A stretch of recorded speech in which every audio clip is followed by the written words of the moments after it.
off with that. And a very good morning from a wet behind the gills. Yes, because I feel like I've actually turned into some kind of weird amphibian after the amount of rain that we've been having in Johannesburg. But it's sunny today, which means that I'm in a very, very good mood. Had a wonderful walk down on the Spruit, and I'm ready to share the world with Jenny Baxter over in Onti, where it looks like it's a lovely day there too, because she's just wearing a t-shirt. So is the sun shining your side too, Jenny? The sun is shining, or has been shining, but I must say today's a little cold, and actually I've got the heating. Oh, is that why you're nice and warm? That's Okay. why I've got a t-shirt, yeah. Well, I mean, the Sorry. fact that I'm actually smiling and I'm in a good mood, considering our little neck of the woods has been without any power now since the night before last. But, which means no hot water. Well, I can stand in the rain, though. When it rains, I can go and get clean in the rain. There we go. But Mel, I thought that the load shedding was just for 2 hours every evening. So how come you've had it for 36 hours? Because in the areas that some of us live in, there's aging infrastructure which has not been replaced within the last 20 odd years. Okay, so everything is like bits of tinfoil and little pieces of tinsel paper coming here, there, and everywhere. And of course, the amount of rain, the substations blow up.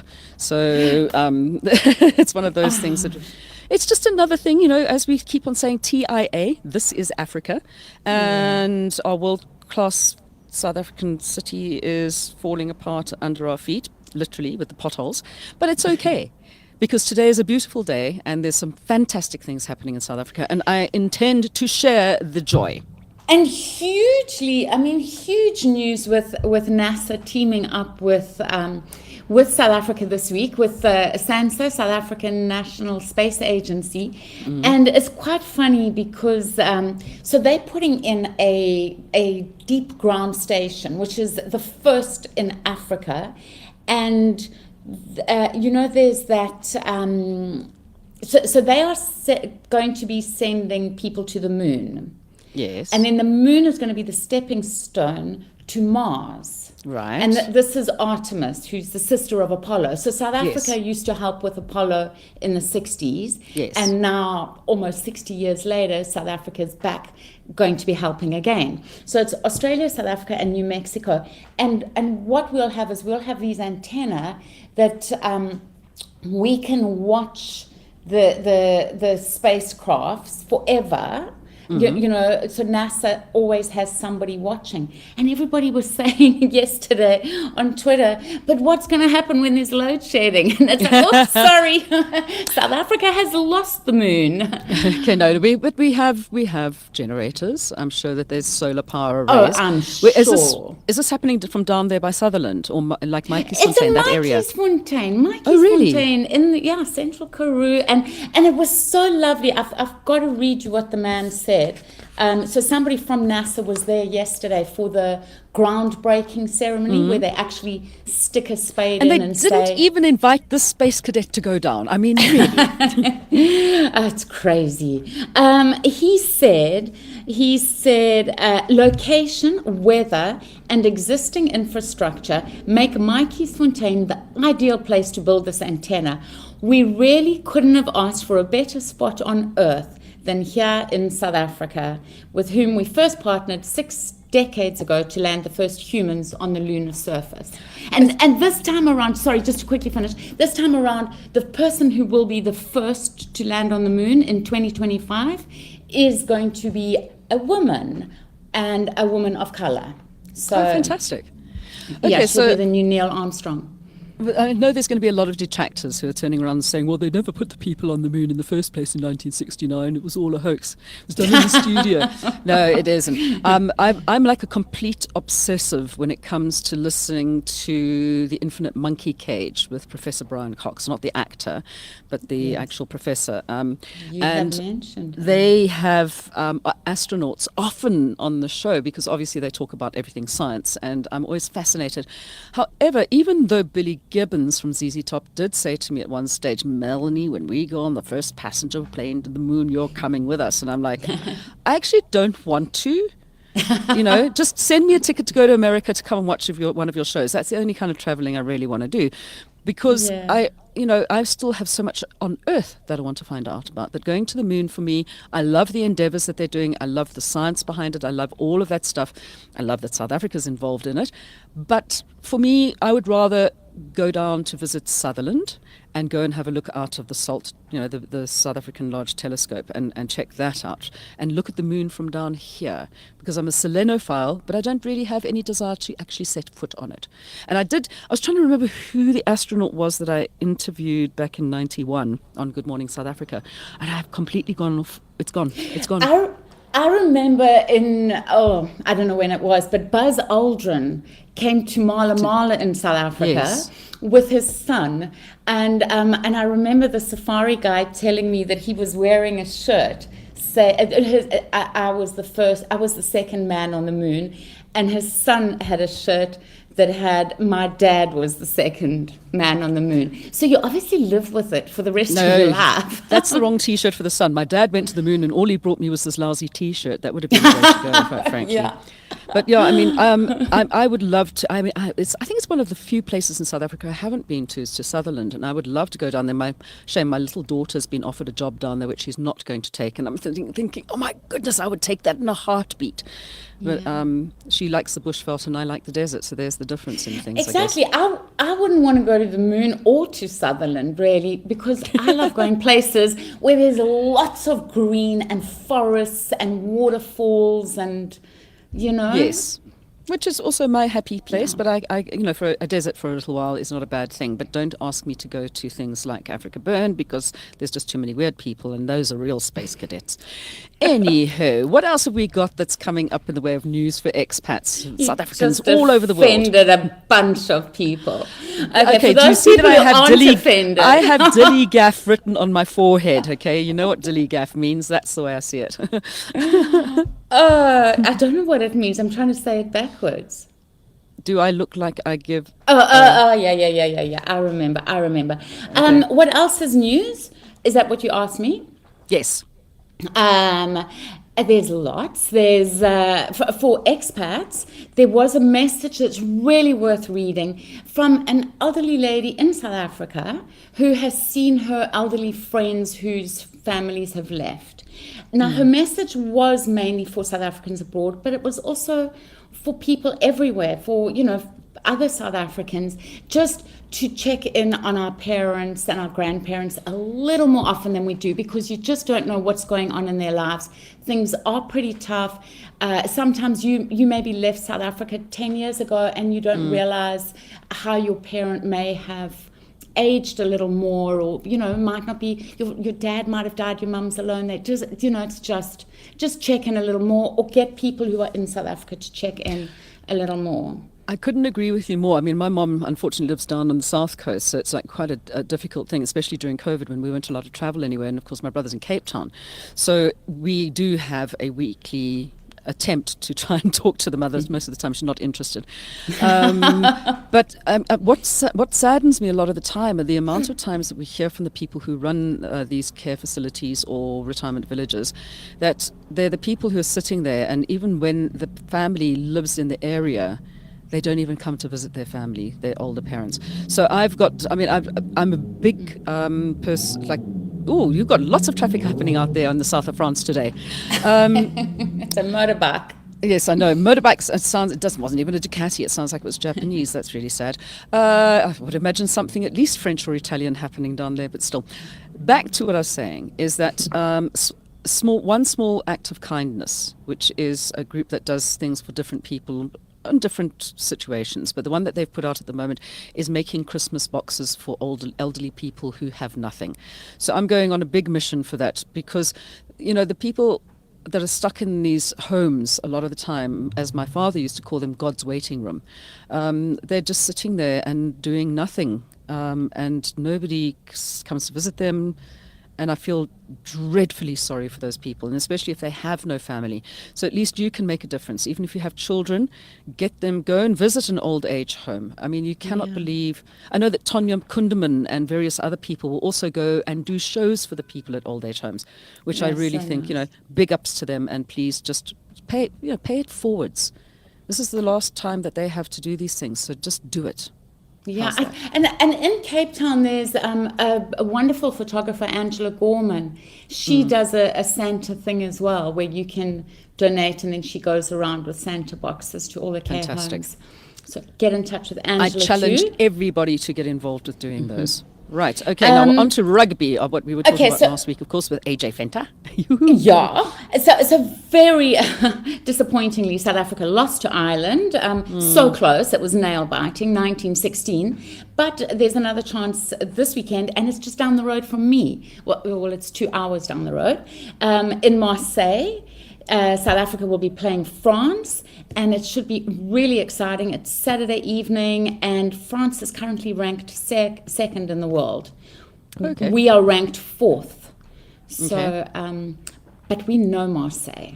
You know, we have lots of rugby players who've played in Marseille. Yes. So maybe they know the tactics. So, yes. Okay. Yes. And then one of my favorite Swaziland actors, although he, of course, is an Eswatini. alumni. Is okay. Okay.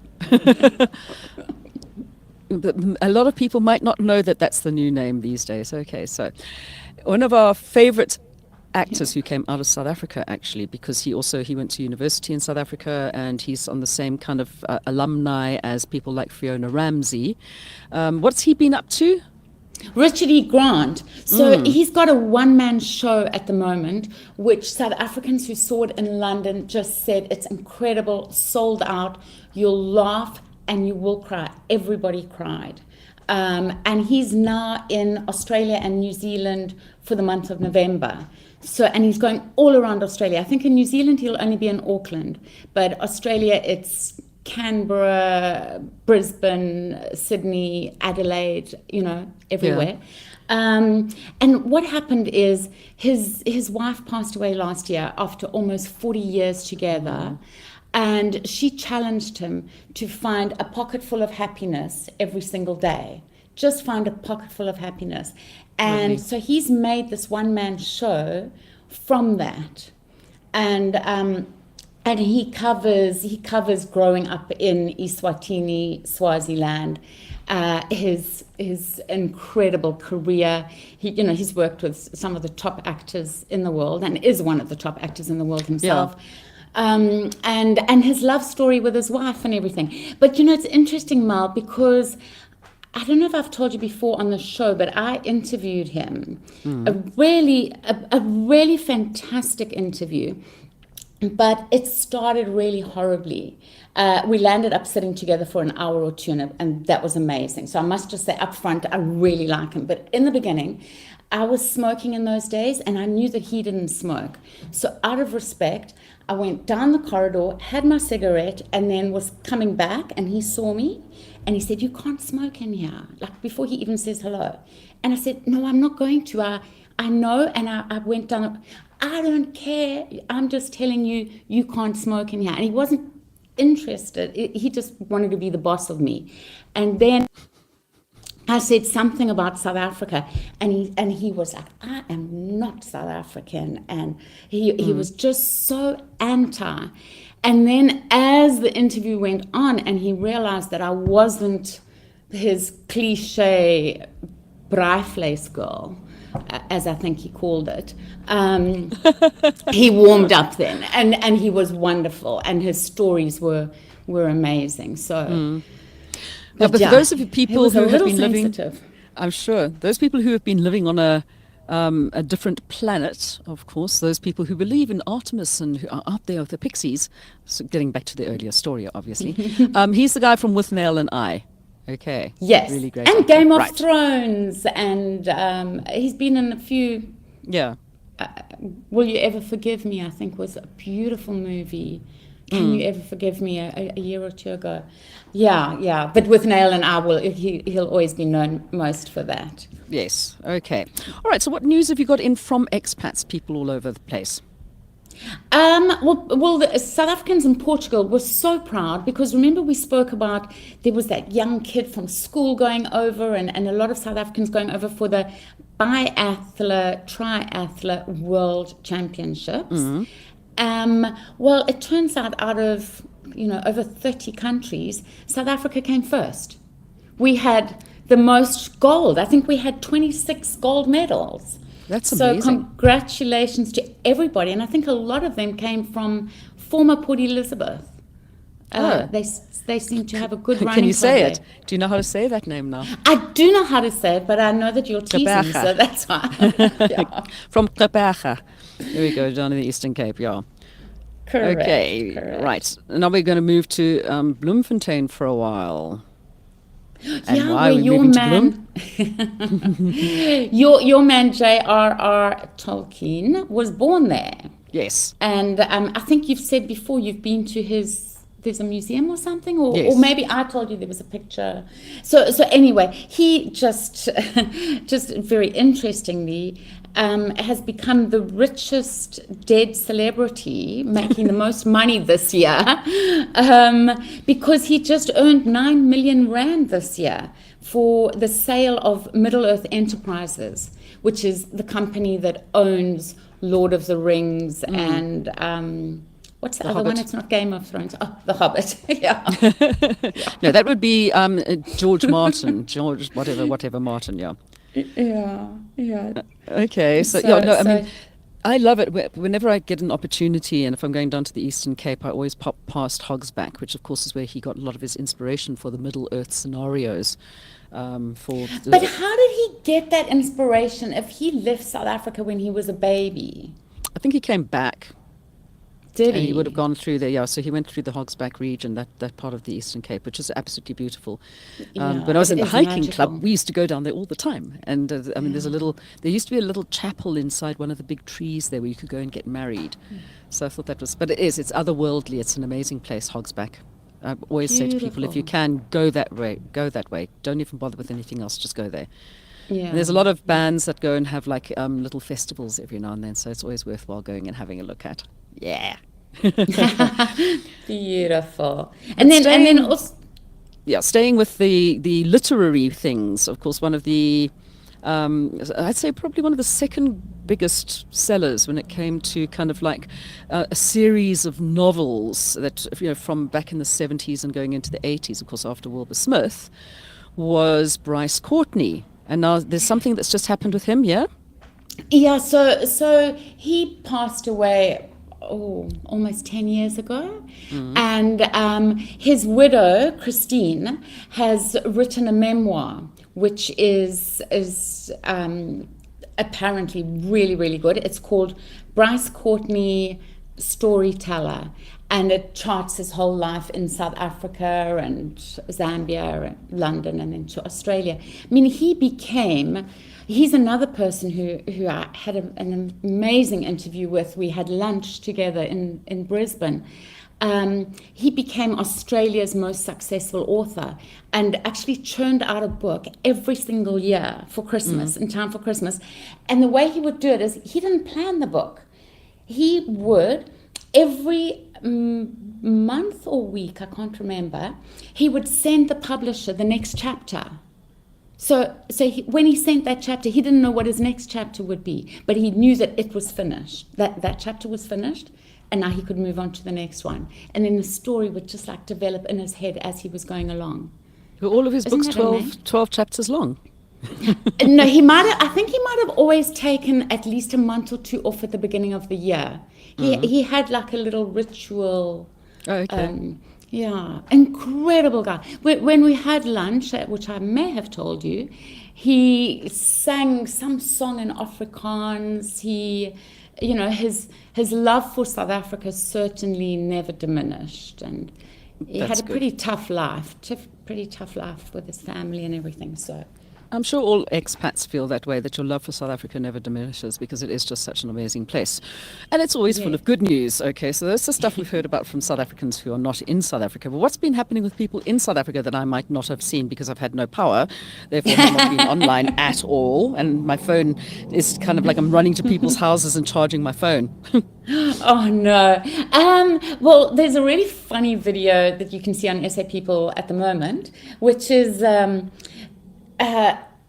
some people in a car, a family in a car, have taken a video of a car in front of them in Shlushlu in Falosi. Is this the guy that jumped out and ran away from the elephants? Yes! Can you believe it? So there's this huge elephant coming towards this car, and he's probably seen the other videos where you see the elephant turn the car upside down. And he probably thought it was safer. He was the passenger, so I think he left the driver behind and jumped out and ran into the bush, which is even more dangerous. But I think the best thing about the video is the family laughing, because the family just can't believe it that he's done that. Oh my goodness. So there's that, and then there's also really good news. You know, we've often spoken about Triggerfish in Cape Town. Oh yeah, great company. And yeah, they being honoured again. The Snail and the Whale, which was animated by Triggerfish, has just been nominated for 3 BAFTA Children and Young People Awards, and that includes for director, which is Max Lang, and then South Africa's Daniel Snadden. So excellent. Congratulations to them. Brilliant. Yeah.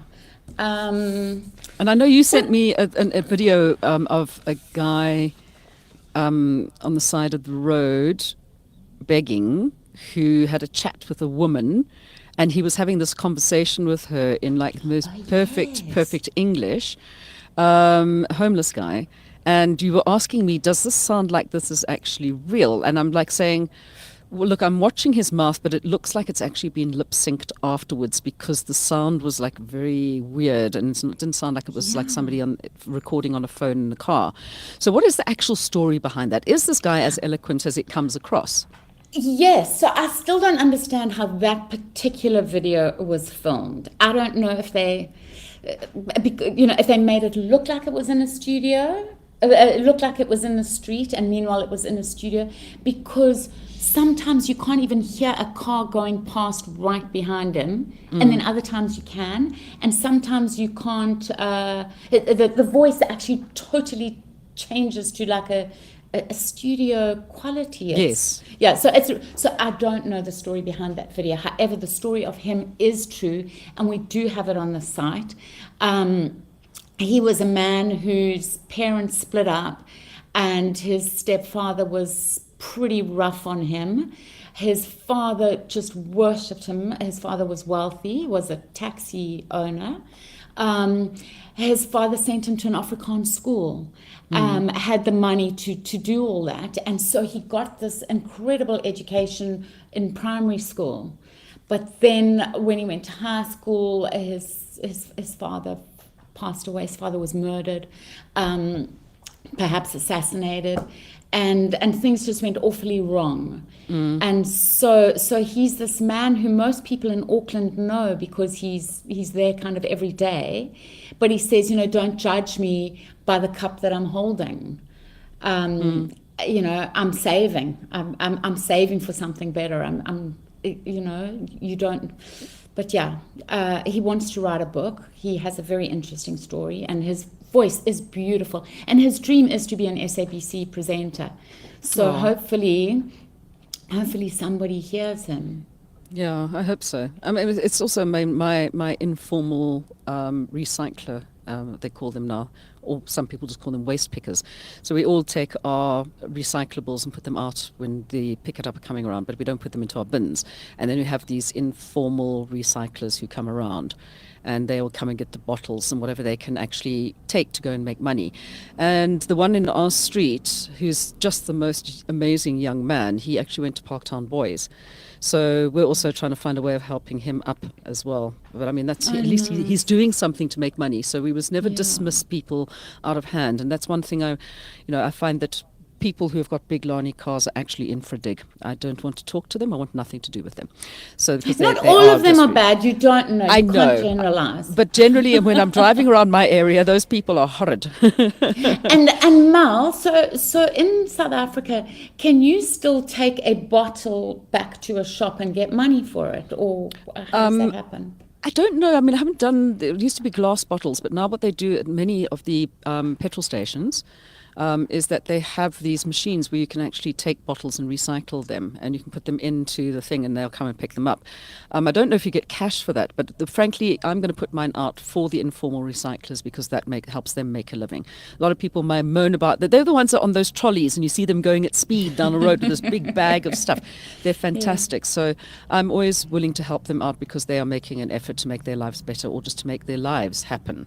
So they're not like, just standing on the side of the street and begging. They're actually working forward to it. And it's not but it's some a of the thankless people job. are begging. It's a mental health issue, and I know. Yeah. Yeah. Because, we have a lot of people here as well, and I get upset because there's a guy near where I live, and he's, begging every single day, and quite a decent looking, looks like he could be in an office almost.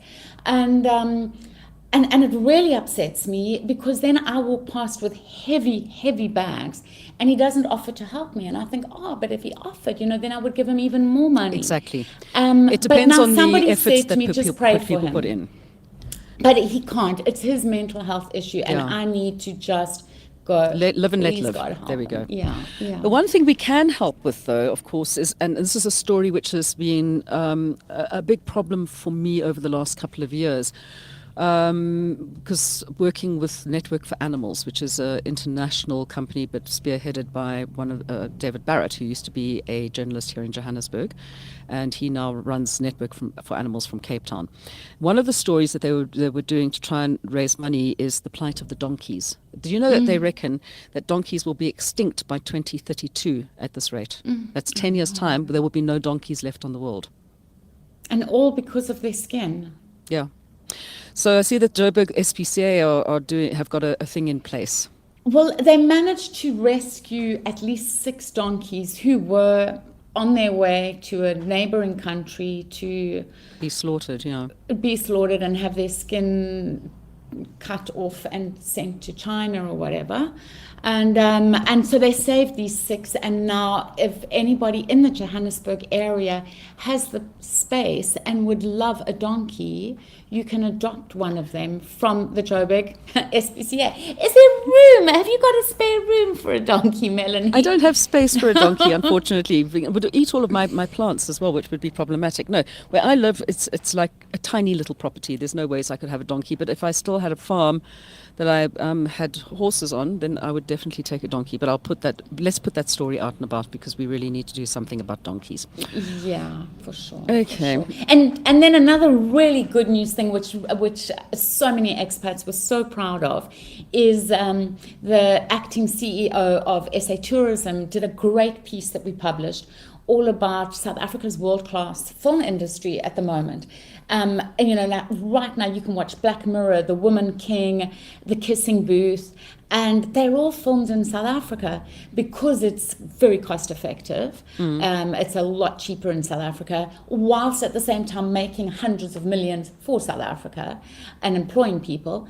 And also because the locations are so diverse. So you've got your mountains, your desert, like you mentioned earlier, the cities, and I think the Kissing Booth, we put a whole load of pictures because I just love it. Like UCT campus is used for an American school. Victoria Road is used for Santa Monica. And Cape Town's International Convention Center is used as LA's international airport.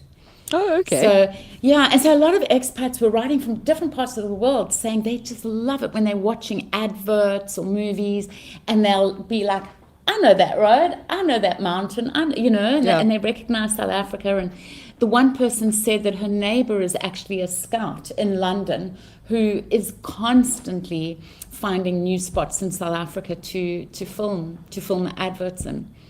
I'm very glad that they're coming back. My brother he's in that industry down there as well. And so I know that they went through a really rough time for 2 years with everything being cancelled, nobody being allowed to travel out to South Africa. It was in a bit of a mess. So I'm very glad that they're shooting. And now I'm talking about TV. And I have tried to watch more of The Woman King again, and all of those programs. It's really, really good. So, but it's a bit difficult when you don't have power. What else is coming up in the way of entertainment that we can watch here in South Africa, and people, of course, who've got Showmax International or who have got Netflix can watch, that's got a South African flavour? Have you watched Jan RSVP yet? No. We spoke about it last time. So it's Jan, who's got the Michelin star. He's a Yes. chef here in Nice and in the Kalahari. He had some great guests on this weekend, this last week, and that's overseas and in South Africa, and people are loving it because of the conversations, and he just loves people, so he brings out the best in everybody because he just genuinely loves them. Then there's also, so that's on Showmax for everyone. Coming up on Showmax on Thursday is The Wife Season 3. It's the most watched TV series ever on Showmax. So that's even including the international shows. And I think really interesting for people abroad to see. And it's a love story, I think, between somebody who's Tswana and Zulu or something. This next season, it's going to be this big love story. And the tussles. And then there's Tully's Joburg Diary starting next week. So we'll speak about that more next week and hopefully have somebody on. I did speak to Showmax this morning about that. And then on Netflix, a really cool one is Shamwari Untamed. So you can get, it's from sort of the vet's perspective and an ecologist. And it's how conservation is taking place on private game farms in South Africa, the daily decisions they have to make, sort of life and death decisions to protect species, heartbreaking and heartwarming, and it's 13 parts. And then this one, which I know you won't watch, which is called, I can't even watch, it's called Dubai Bling. And it's just super wealthy people in Dubai. But there is a South African woman on it. Her Instagram page is full of real luxury fashion. And in fact, she flew to, I went to Paris last week. I went on the train to Paris. She flew in this private jet, which she's filmed the inside. Proper beautiful bed. Oh my goodness, so different to my train trip. I would rather be on a train. You know what? And my view was more beautiful. I was seeing fields and fields of France. But anyway, look out for her, Farhana Bodhi. Okay. She's on the show. But yeah, Okay. So quite a bit. So a lot of stuff for us to watch when I can. I might have to go and move into somebody else's house for a while until we get our situation sorted. Right, what have you got coming up on what is the big story for next week or the coming week? We've got another fashion person, but this is a fashion designer, South African guy, Tebe Magugu, and he's doing really well. We'll have it all in the articles and video. He's got top celebrities wearing his stuff, and he's just done doing a campaign with Adidas. Okay. So his designs are on their sportswear.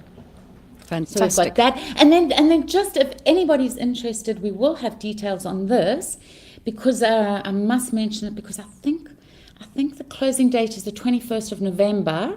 There's an MTV show called Sugar Down South, and they are doing public auditions until the 21st of November, looking for aspiring South African talent. So if you know anybody, who can do what? I don't know if it's singing. I don't know. I've never watched the show myself. We will have all the info. So I haven't done the story yet. It's coming up. It's coming up. That's okay. Yeah. I'll give you that one. Good All right. question, Mel. I'll find out. Okay, so whatever it is that you've got going on in your lives, if it's good news, please share it with us. We could really do with it on those dark days. Although the load shedding, I think, has become part of the South African landscape. So I'm going to have myself a little certificate made, which says load shedding expert. And I'm going to come overseas and I'm going to come and teach people how to deal with load shedding. Actually, that's so true. You could probably make a little money as a consultant. Yes. Just some of load the shedding companies, consultant. yeah. Exactly. How to keep your spirits up when your lights are down. There we go. Jenny, merci bien. We will see Je you t'en prie. next. We will see you next week. I don't know how to say that in French, but what I do need to know how À la to say is prochaine. ouais. What? À la prochaine. Until the next time. Until the next time. Or Yeah. as we would say, ek sien jou later, nee. Baie dankie. It's lekker om met jou te praat en ons sal jou volgende week sien. Nee. Nee. Okay, and she's like, Thank okay, you. whatever that was. Okay, I bye, dankie. understood. Merci. Thank you. And to Mwah. everybody, au revoir. Catch you next time. Bye.